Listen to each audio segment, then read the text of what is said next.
अंत भला तो सब भला। रोली की शादी उसके माँ बाप एक आलसी लड़के से करा देते हैं। चलो, रोली की शादी हुई और हमने गंगा नहाई। और क्या, बेटियां तो होती ही हैं बोझ। हाँ, पर अब क्या चिंता, उतार तो दिया बोझ तुमने, अब वो लोग समझे। ससुराल में रोली का पति कहता है, देखो, मैं कोई काम नहीं करता, ये बात तुम्हारे मम्मी पापा को बता दी थी मैंने। अब जो किराया आता है दुकान का, उसी से घर का गुजारा करना है। कभी भूल से भी कोशिश ना करना किसी चीज की डिमांड की। क्या मम्मी पापा को पता था कि आप कोई काम नहीं करते? और क्या, बड़ा अच्छे से पता था। उन लोगों को तो तुम बोझ लगती थी, बोल रहे थे कि बस शादी कर लो और कोई मतलब नहीं है। रोली को यह सुनकर बहुत गुस्सा आता है, लेकिन करती भी तो क्या, क्योंकि वो जानती थी कि उसके माता पिता ऐसे ही हैं। जैसे तैसे रोली दिन काट रही थी। रोली को एक प्यारी सी बेटी होती है। धीरे धीरे वो बड़ी होती है और उसके साथ उसकी जरूरतें भी बढ़ती जाती है। सुनिए जी, अब तो सिमी बड़ी हो रही है, उसका स्कूल में दाखिला कराना है। मैंने अब तक तो जैसे तैसे समय काट लिया, लेकिन मैं बच्ची की परवरिश में कोई कमी नहीं रखूंगी।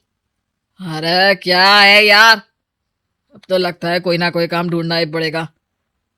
अब पति रोज काम की तलाश में जाता और बिना किसी काम के वापस आ जाता। रोली समझ जाती है कि पति के अंदर अब काम करने की क्षमता नहीं है। वो बेटी को उच्च शिक्षा देने के लिए कुछ करना चाहती थी, लेकिन करती तो क्या करती। एक दिन रोली की सहेली कहती है, रोली, मेरी कोई औलाद नहीं है। अगर तू मेरी औलाद को जन्म दे तो मैं तुझे तेरे मुंह मांगे पैसे दूंगी। अरे, तेरी औलाद को मैं कैसे जन्म दे सकती हूँ? सरोगेसी से।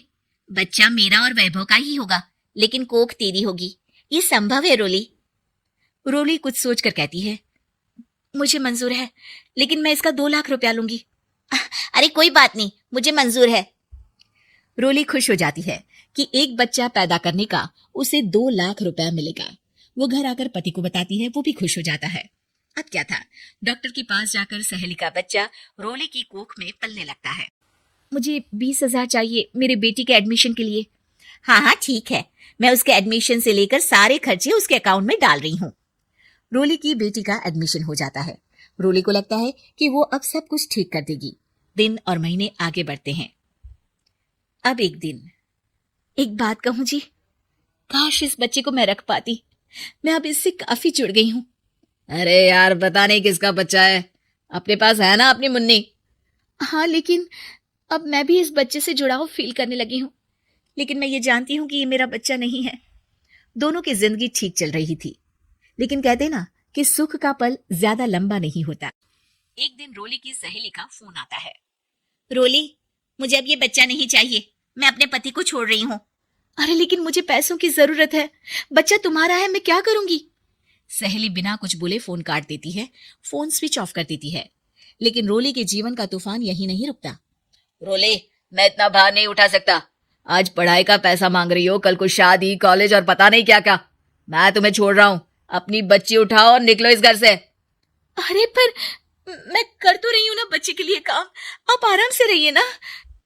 क्या काम कर रही हो, देख रहा हूं मैं। ये छोटा शहर है, यहाँ लोगों को बात बनाते वक्त नहीं लगता। तो मैं क्या करूं? ज्यादा पढ़ी लिखी नहीं हूं, कैसे घर के खर्चे चलाऊं? और आप तो काम करना ही नहीं चाहते। हाँ, ना चाहता हूं और ना ही करूंगा। रोली को पति की बात पर काफी गुस्सा आ जाता है। ठीक है, अगर मेरे जीवन में संघर्ष ही लिखा है तो वही सही।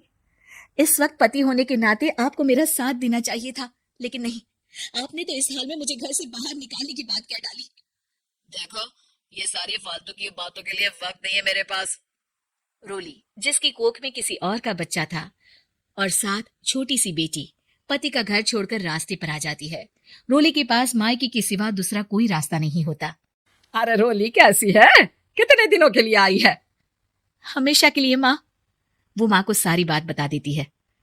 ओए लड़की, इतनी हिम्मत का काम कर लिया। अरे ना ना, यहाँ कोई जगह नहीं है। तुम तो अपना बोरिया बिस्तर उठाओ और निकलो यहाँ से। रोली के पास अब मायके का रास्ता भी नहीं बचता। वो चुपचाप बच्ची को लेकर जा रही थी कि उसे दर्द होता है और वो डॉक्टर के पास चली जाती है। और फिर वहां वो एक प्यारे से बेटे को जन्म देती है। कितना प्यारा है, कितने अभागे हैं इसके माँ बाप जो इसके पैदा होने पर भी नहीं है। तभी वहां डॉक्टर आ जाती है। रोली, बच्चे के पिता तुमसे मिलना चाहते हैं। आपका बहुत बहुत शुक्रिया। मैं इस बच्चे को पालूंगा, भले ही इसकी माँ ने इसे छोड़ दिया हो, पर मैं अपनी जिम्मेदारी निभाऊंगा। तो क्या आप मुझे इसके पैदा करने के लिए जिन पैसों की बात हुई थी वो भी देंगे? हाँ, और साथ ही आप चाहें तो मेरे घर में रहकर मेरे बच्चे की देखभाल भी कर सकती हैं। मैं उसके लिए आपको सैलरी दे दिया करूंगा। रोली को लगता है कि जैसे भगवान ने उसके लिए सुकून का रास्ता खोल दिया। वो अब मुकेश के साथ उसके घर चली जाती है, जहां रहकर वो उस बच्चे की देखरेख करती है। अब मुकेश के घर को रोली अच्छे से संभाल लेती है।